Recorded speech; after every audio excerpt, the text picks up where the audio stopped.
Cumberland Lake Wilderness Society is a nonprofit organization that runs the Cumberland Lake Park as a social enterprise, and with the proceeds of that social enterprise we run programming for all ages around wilderness awareness, outdoor survival skills, team building, that sort of thing. Some of the things that the kids learn while they're here is their connection to nature. And we feel as a society that that's going to basically help make the world a better place, to understand how things are connected. We're working really hard to care respectfully and sustainably for this land that surrounds us, and having them learn about that is important.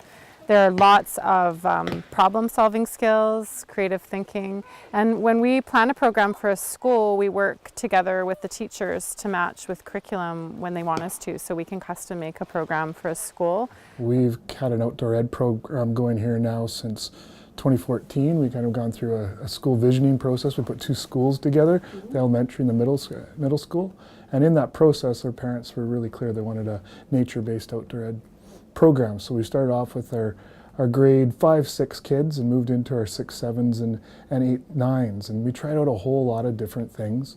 Our teacher that has been doing the program now for the last 4 years, Rachel Black, tried a lot of different options, and then she was able to connect with Will from the Cumberland Lake Wilderness Society, and they decided to put together a pilot program where we took the kids out every Thursday for 8 weeks and culminated with a camping trip, and it was such a success, and it fit with what we really wanted as our kind of goals of the program, like connections with nature, not just an activity-based program, but more about what's the value, why are we doing this, let's just not go through the motions. So went so well, we did it again in the spring, and then this fall we've had our outdoor ed group, our 6 to 9 group doing it, and now our nature-based grade 1 class is doing it as well. They've been up there a couple times and are going to be doing a program in the spring, so it's been a really great connection.